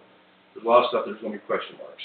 EPA doesn't even know exactly 100% yet how, right now 27 deadline, but it will more than likely be moved. Most generally, when they do these bigger things, they start with the big cities and then trickle down. They went ahead and stamped it, everybody has to do it. Talking with our EPA rep out of Columbus, they said get as much information as you know on paper, submit it, and then just keep adding to it. Your lead's bad. Mm-hmm. Lead's very bad. Trailer. The trailer. So, in the appropriations for this year, we put in some equipment rotation. One of the things that we don't use as much as I think we could, because it's inconvenient, is the bumper pull trailer. We use to move the mini excavator and skid loader around. It's an older Corn Pro trailer. Say that again. It's an older Corn Pro style trailer. I don't know. It's flatbed with ramps. Thank you. Yep. It looks like a car hauler with ramps. Yeah, I think you had it over, did you have it over? No, never mind. Yes, yeah, it would have been right down there on Earl Street when we were digging. Okay. Yep. So upgrading that, well, there's a fine line when you start upgrading equipment, get the most out of it you think you can, and then buy something new. So the trailer that we're looking at is a 24-foot. It's a tilt trailer, it doesn't have ramps, so it just tilts, drives a piece of equipment on, it comes down, and then it has a platform in front to put pumps, buckets, whatever you need to do, put on in front of that And what do you pull it with? pickup truck. Steel or aluminum? Steel? Steel. Yep. Yeah, the aluminum ones are about 4 times as much. Yeah. But just one of the upgrades we're going to do, looking around that $8,000 range, and then the old trailer we'll put on wheel deals and sell it. Mm-hmm. And then we have made room that we can keep that trailer in the winter time and just make it last that much longer. So that would be the trailer. And then lastly, I'll just hit on these general, that way everybody has heard it and seen it, it'll be back on, out on the utility bills as well. But last limb pickup will be the second Monday in November. Leaves, they'll be starting to be picked up on an as-need basis, basically from now, the rain comes, start knocking leaves down, people start picking them up. Leaves, people need to be put at the road in bags, and the fellows just go around as needed, pick those up. Fairy Tale Farms, again, this year said that they would take them, so that saved us a bunch. We just take them out there, we don't have to open the bags, they just take them and. They take the plastic bags and all. Mhm. Okay. Yep, so those will both be on the utility bills in the little note section, but if you guys get asked out in public, that's kind of where we're at moving forward with those things. On the limb pickup, I'd like to say in open session that All Tree, at least at our residence, and we have a lot of trees, has done a really nice job of picking up the limbs and making sure that it's clean and neat. They've done a really nice job. Yep, I know specifically last month, there was quite a bit out. They had 2 trucks and chippers going around, and they actually had like a pilot car going around and letting them know where they were. And actually, they're really good if they miss something and we see it, I'll just give them a call, and they're in that day or the next day they can get it. Because you never know. You're always going to miss something. But they've been good about coming back as well.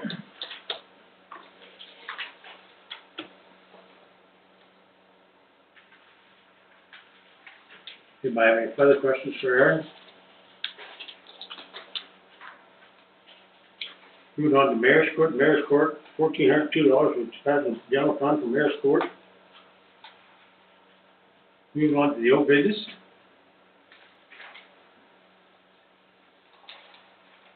The Board of Tax Review discussion. I spoke with Randy Carter, and Randy is willing to be a member of the tax review, so I'd like to put his name up as a recommendation. I don't know if anybody has anybody else, but Yeah, Lisa and I talked last meeting, and yeah, I had somebody in mind, but they're not interested, so. Anybody else have anybody in mind?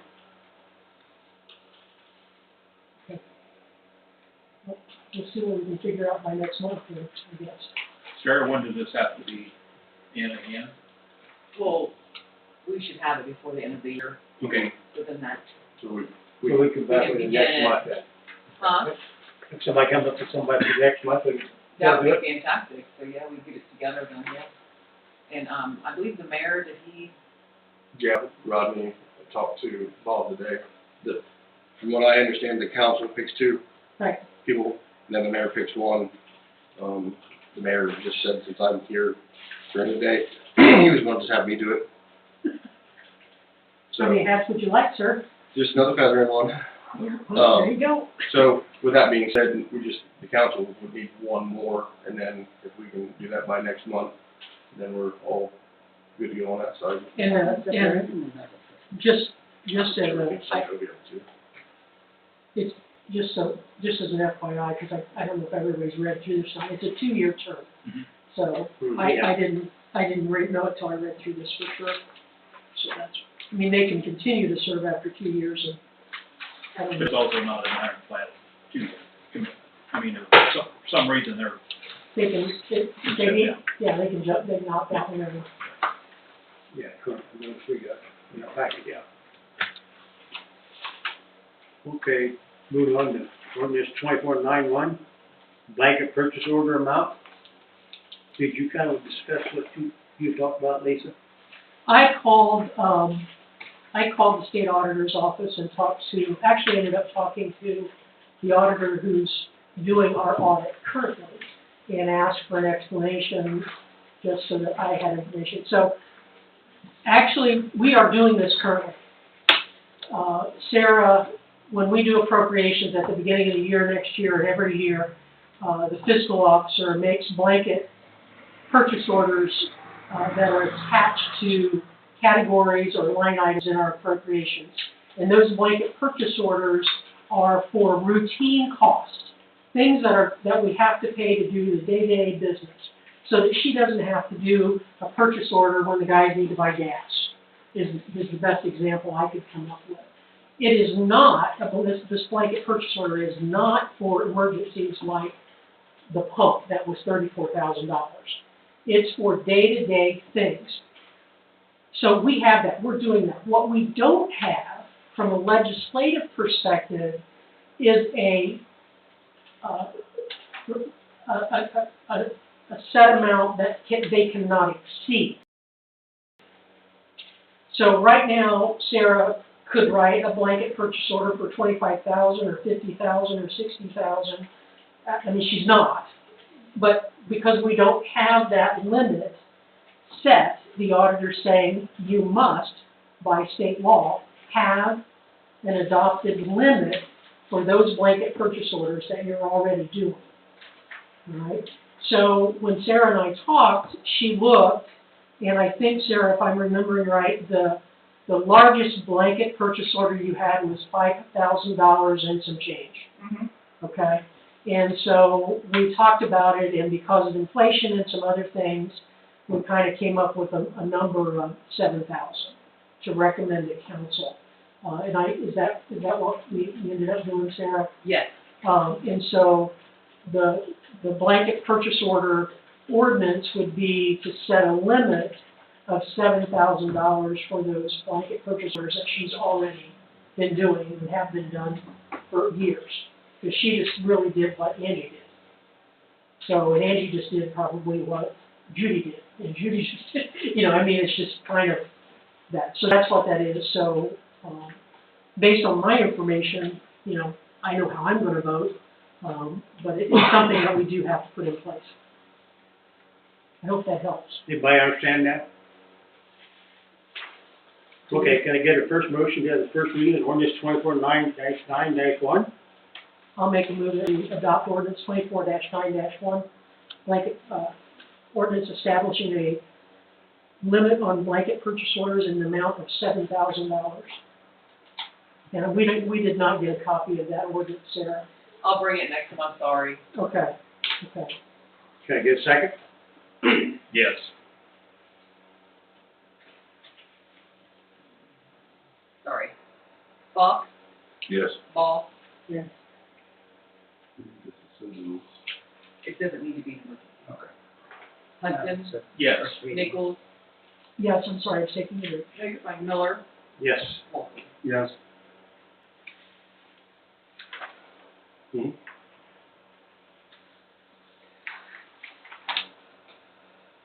Okay, moving on to amended admission tax ordinance 24-8-2.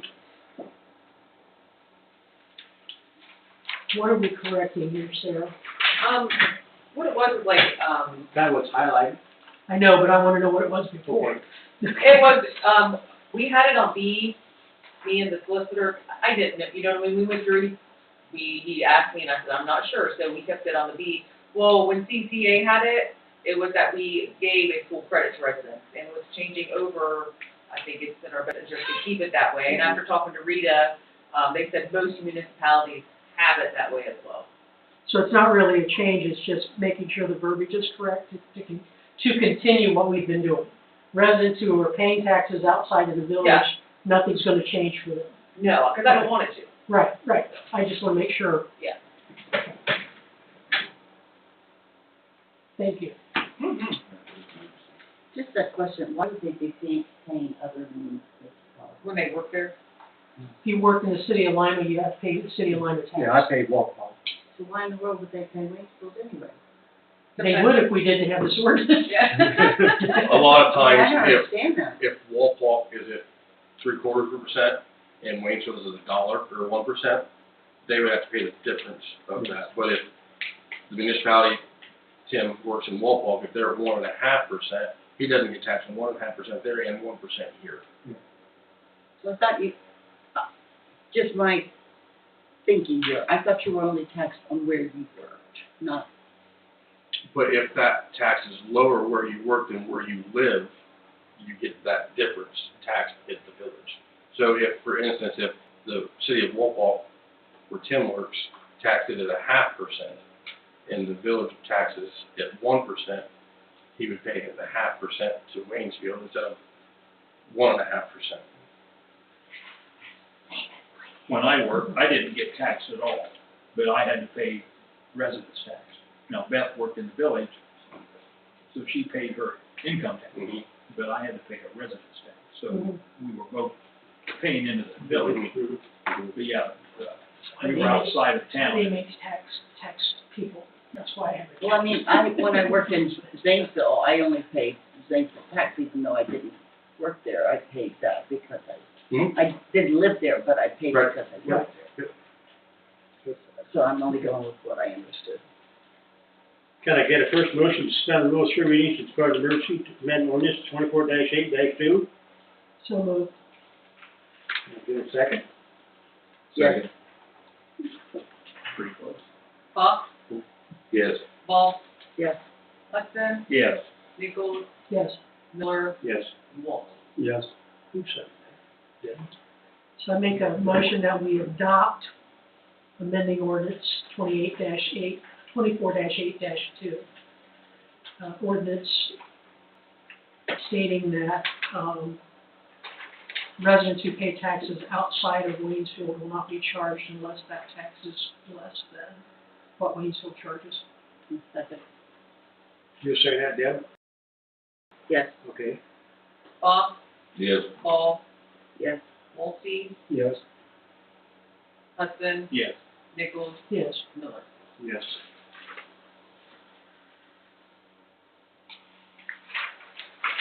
Any other old business? Moving on to new business? Before we go into these, can I just make a note that I'm questioning why we're leaving up the banners that are so nasty.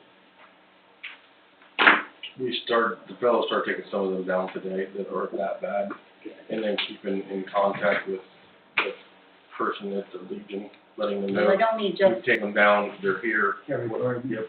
okay, but I'm not talking military, I'm glad you're doing that, but the other ones, the ones that are the tiger and the ones that are the welcome to Waynesfield, they're nasty. That's within coordination with the school. Yeah, that's the school.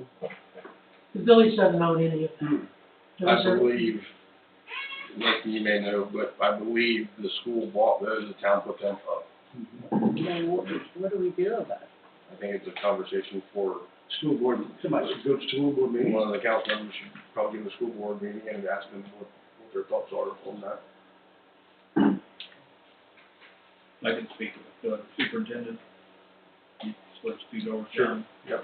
And he might say, hey, we've already got things ready and moving in Yeah. that direction, so. Yeah, they were And pretty, if there's nothing, I'll make an effort to have the board. Do you wanna call Tim?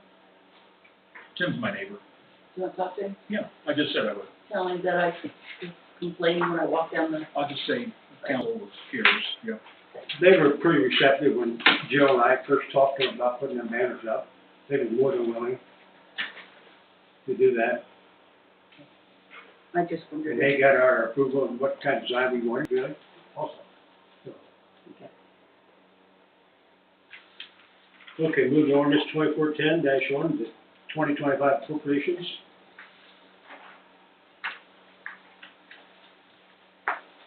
Sorry, you went to total, I'm sorry? can you go ahead and read the totals, or just, Yeah, you can, go ahead, I mean, everyone had an opportunity to look at it, okay, so, if there's any questions. Yes, my only question would be to Aaron, what, I know you've mentioned the trailer, but what kind of capital improvements are you planning for this year?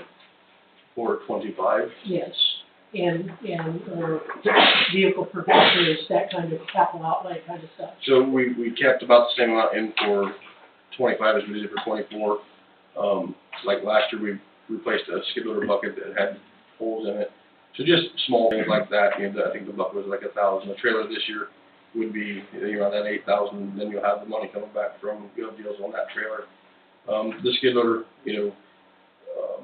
we're not looking at any big ticket item, if that makes sense, but like the skid loaders on the tires on the skid loader, the replacement there. Some little things, another attachment for the skid loader or for the mini excavator, things like that Okay. would be what would be capital.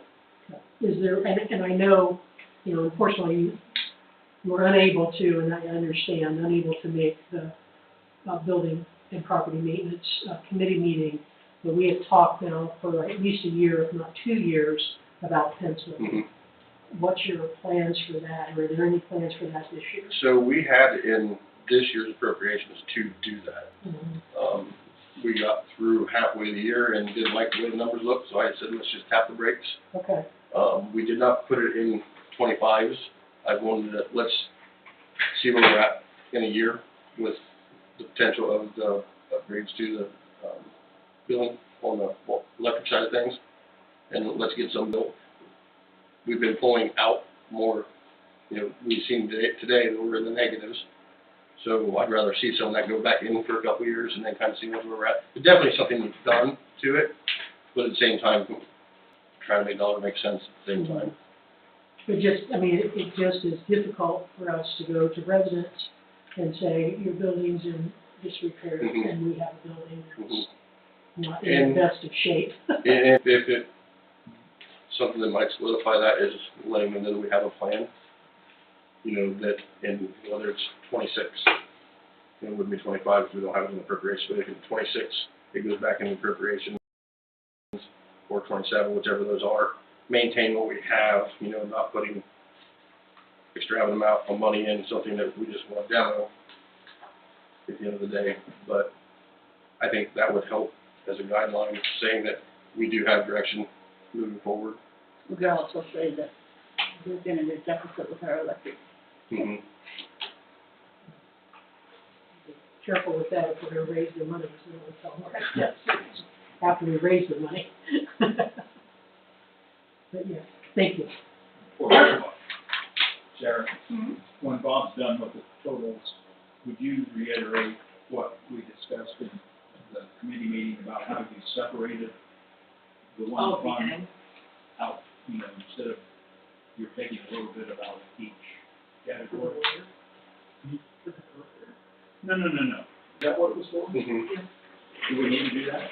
Yes, for the solicitor. Right? Yeah. Yeah, for the solicitor, if you guys seen that, like I said, pulling all of general, I've talked to several different fiscal officers and, other municipalities, and they do pull out of all of They their take funds. percentages out of each Yes, that fund. way you're not rating that general out of there. So we did do that this year, if you have noticed that. Yeah.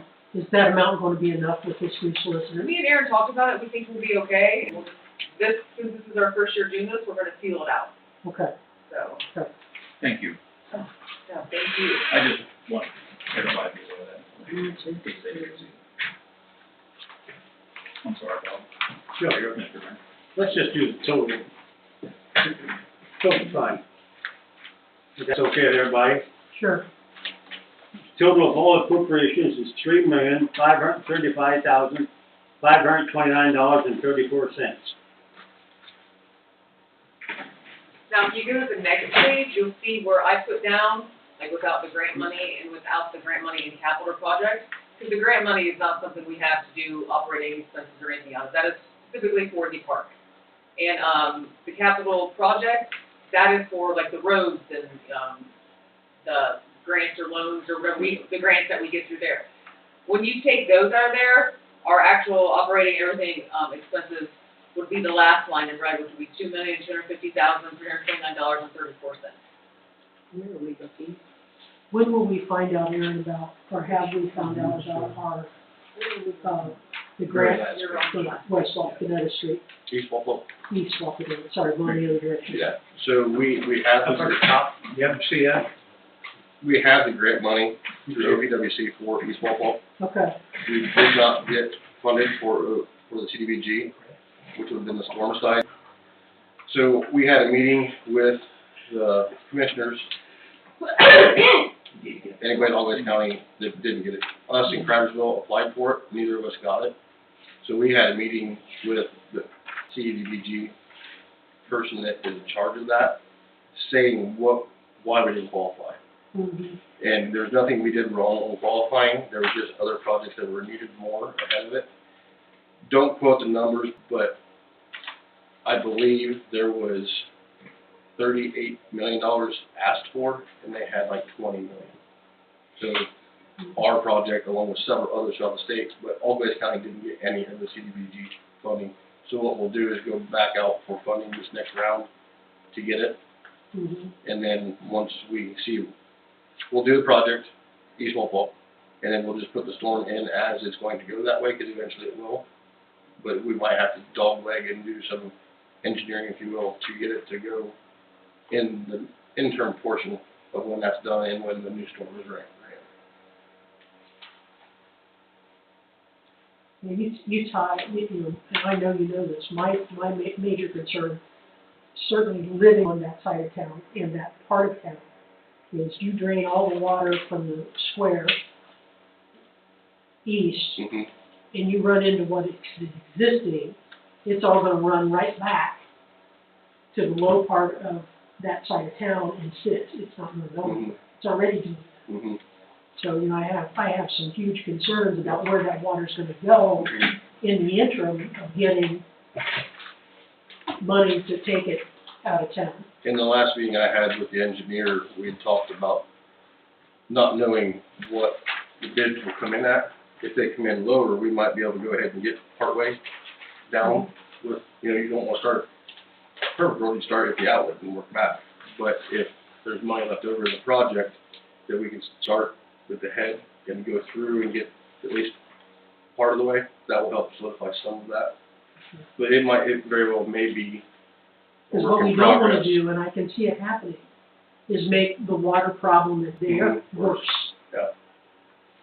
Very easily, we could make that much Mhm. worse. And there are, well, Lenny's house is falling in because the foundation's rotted, because it's always wet. There's another property south of that foundation's rotted, that's gonna have to be torn down. We are literally rotting the homes out from underneath them because of the water that's there. And it's not just, I mean, there has to be, it's not our fault, it's Mhm. just, it's the way the water is standing, and we've got to have a comprehensive plan. We can't, I don't feel like we can do something that's gonna make that worse, because it's bad now. So I know you're thinking about it, I Yeah. know you're talking about it, I'm just. I don't disagree with you. What I will say is, you're not adding more water to it. The same water is gonna go to the same place. It's not like you're adding another section of town to this portion of town. That water is still gonna be the same water. Well, if you put gutters in, now, I'll use your own words back at you. Yep. You put gutters on that main drag, you are gonna flow all that water down, and it's gonna flow across. Mm-hmm. On the gutters, it should pertain, you get a huge rain event, or a large rain event, it will go past the catch basin, but one of the curves in the gutter is to keep that water in that, going into the catch basins. If that does catch more, because now it is actually going past, yes, you will have some more water. Now, where that will be tied into is a newer tile, and what may happen is where the older tile is, we'll start having issues out in the field. Well, it's the problem, we know what the problem is. The Mhm. problem is, we got a huge tile going into the field tile outside of town, and that water's all backflow. Yeah, it just, that little tile can't handle the water. And that, we're not gonna fix that unless we get this grant. Mm-hmm, right. So, I just, you know what I'm saying, we've had several discussions. Sure. And just, we gotta be careful, because that in town is a problem. We don't wanna make it worse. Most definitely. Can I get a motion on the first reading of ordinance 24-10-1, 2025, from the appropriations ordinance? I'll move. Second? I'll second. Fox, Yeah. Ball, Yes. Hudson, Yes. Nichols, Yes, and this is the first reading, correct? First reading, yes. Thank you. Yes. Miller, Yes. Wolke. Yes.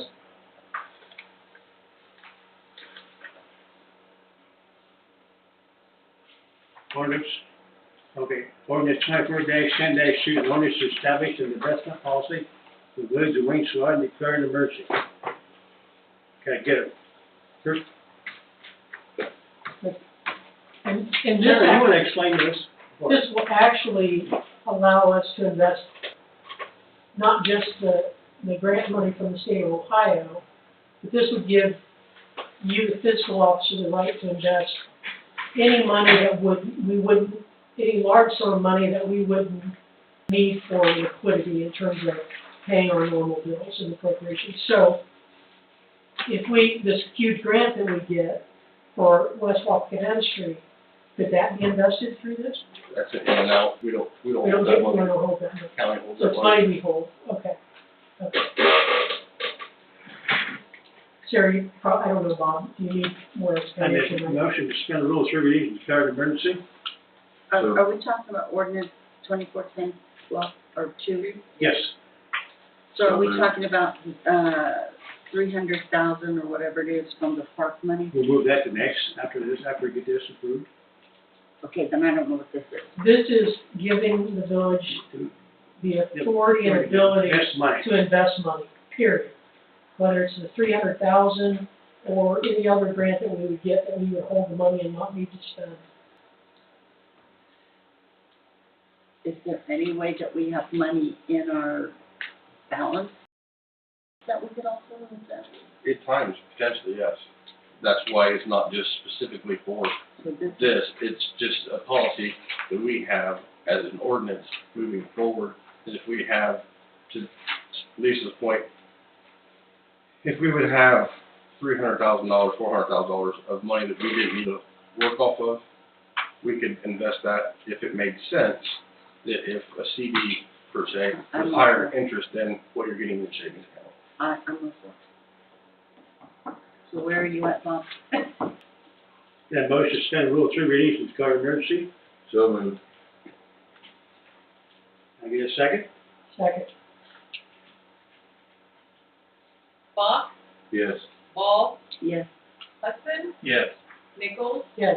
Miller, Yes. and Wolf. Yes. Can I get a first motion to adopt ordinance 24-10-2? Make a motion to adopt ordinance 24-10-2, ordinance establishing an investment policy for the village. Can I get a second? Second. Race to the finish. Bach, Yes. Ball. Yes. Hudson, Yes. Nichols, Yes. Miller, Yes. Wolf. Yes.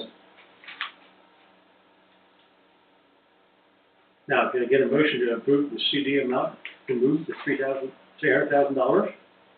So moved. Is this a resolution or is this? No, it could just be a motion. Okay. I talked to the solicitor about it. Second. Bach, Yes. Ball, Yes. Hudson, Yes. Nichols, Yes. Miller, Yes. Wolf. Yes.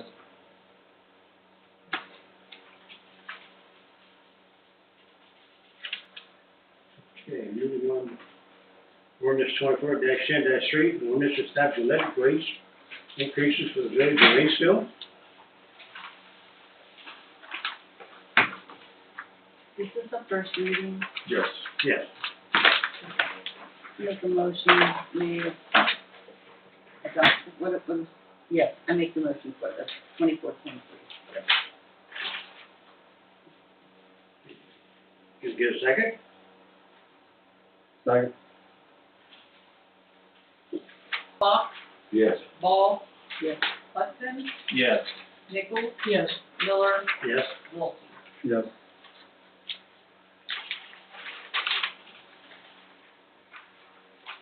Moving on.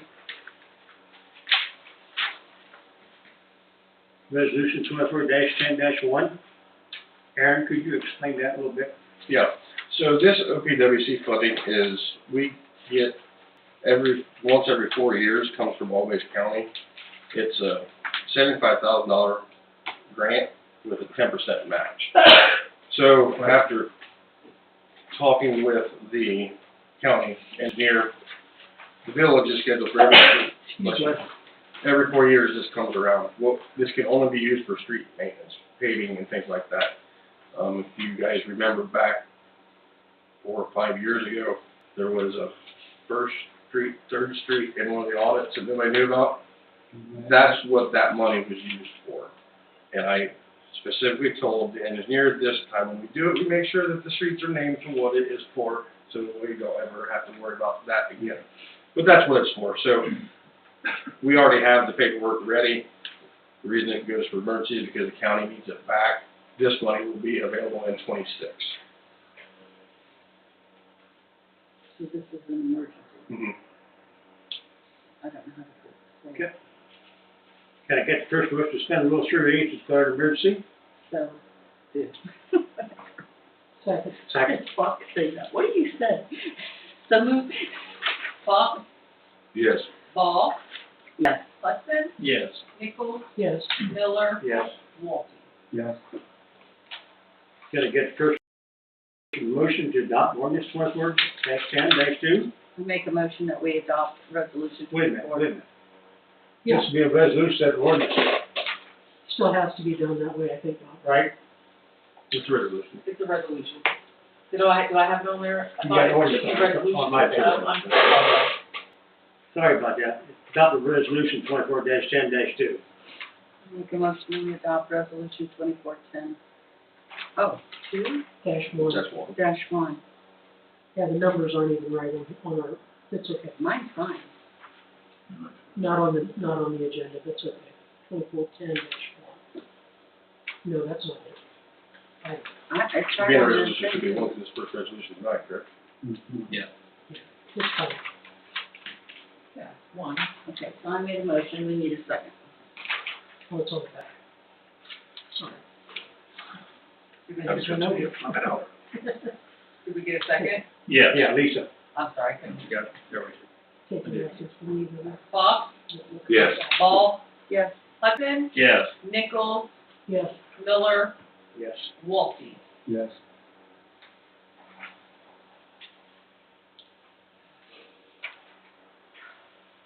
Do I hear a motion to enter into executive session to discuss appointment, employment, and compensation of a public employee or official?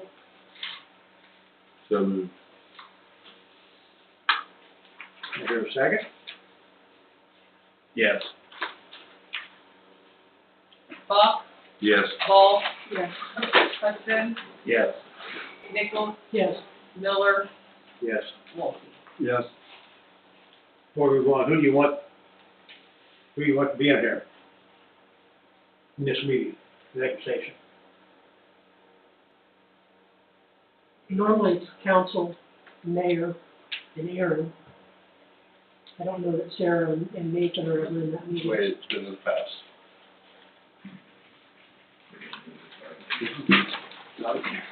I'll extend this microphone. Thanks.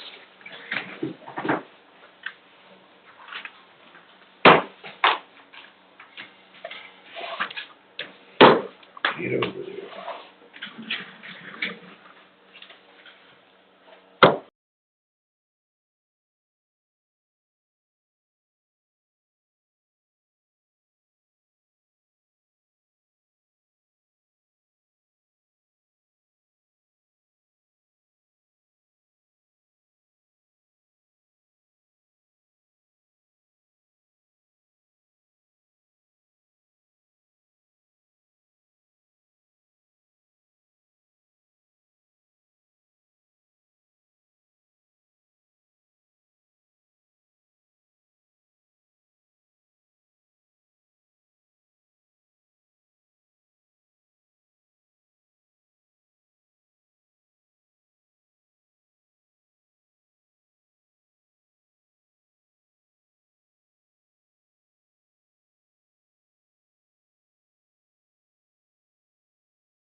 get back on it.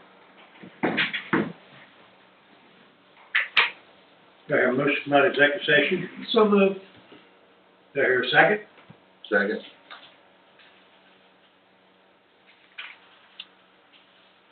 Bach, Yes. Ball, Yes. Hudson, Yes. Nichols, Yes. Miller, Yes. Walton. Yes.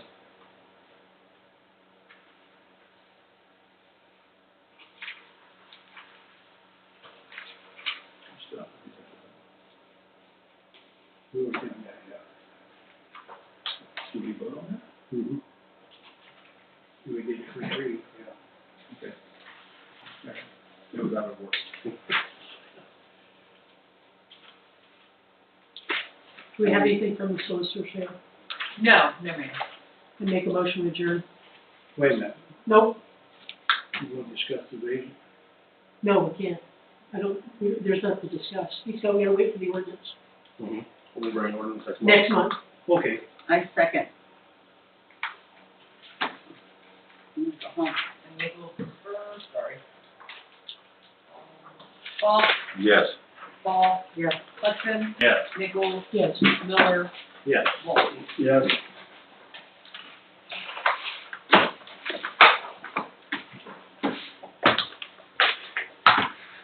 Thanks, folks. That was a lot of business to go